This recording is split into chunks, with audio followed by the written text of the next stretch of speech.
लेते हैं। किस देश का राजकुमार हेनरी दी नेविगेटर के नाम से विख्यात था? स्पेन, पुर्तगाल, फ्रांस या फिर इंग्लैंड? तो हेनरी दी नेविगेटर के नाम से जो विख्यात था वह था पुर्तगाल का। ऑप्शन बी करेक्ट है। आइए इसकी व्याख्या देख लेते हैं। पुर्तगाल का राजकुमार हेनरी दी नेविगेटर के नाम से विख्यात था। उसके सतत प्रयासों से भौगोलिक खोजों का कार्य आसान हुआ।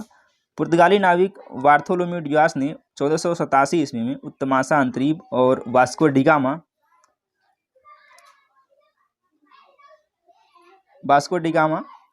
ने 1498 में भारत की खोज करने में सफलता प्राप्त की और 1494 ईस्वी में कोलंबस ने अमेरिका की खोज की। देखिए होता क्या था, क्या था, मान लीजिए ये अपना भारत था यहाँ पे, ठीक है, ऐसे करके था, और यहाँ पे था यूरोप, ठीक है। तो जो लैंडमार्क था वो अवरुद्ध हो गया था, जिसके कारण इन सबको ये अफ्रीका हो जाएगा। यहाँ से घूम के इन सबको आना था। तो यहाँ तक देखिए, यहाँ पर तक आ गया था कौन? बार्थोलोम्यू डियास, जिसने उत्तमासा अंतरिक्ष की खोज की थी। उसके बाद यहाँ से जो है ये वास्को डी गामा ने यहाँ से तक समुद्री मार्ग की खोज की, जहाँ से रास्ता आसान हो गया था। यही था फैक्ट। चलिए अगला क्वेश्चन लेते हैं। अल्बुकर्क ने गोवा कब्जा कहाँ से किया था? अहमदनगर से, वेरार से, बीजापुर से या फिर गोतीओंडा से? तो अल्बुकर्क ने गोवा पर कब्जा किया था बीजापुर से। ऑप्शन नंबर सी करेक्ट हो जाएगा।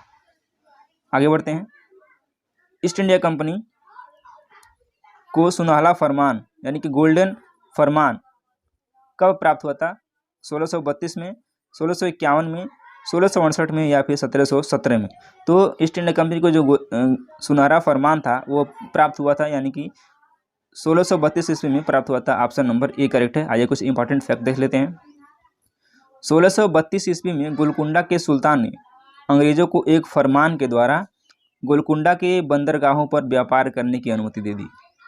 इसके बदले में ब्रिटिश कंपनी को 500 पैगोडा वार्षिक कर देना था। यह फरमान अत्यंत लाभकारी होने के कारण इसे सुनहरा फरमान कहा गया था, ठीक है।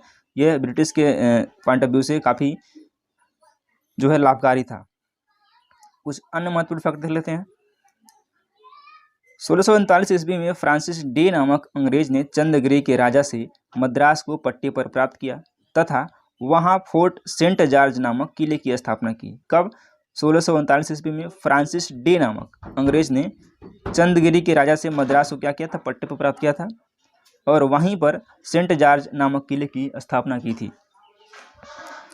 और अगला पॉइंट है, बंगाल के सूबेदार शाह शुजा द्वारा दिए गए एक विशेष फरमान द्वारा 1691 ईस्वी में अंग्रेजों को 3000 रुपये वार्षिक कर देने के बदले बंगाल में व्यापार का विशेषाधिकार प्राप्त हो गया था।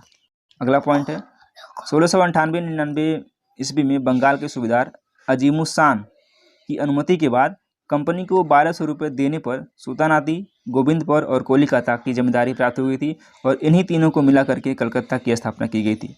आपको कमेंट बॉक्स में कमेंट करना है कि कलकत्ता की स्थापना किसने की थी। हमने इसके प्रीवियस वाली वीडियो में डिस्कस किया हुआ है। अगला क्वेश्चन लेते हैं।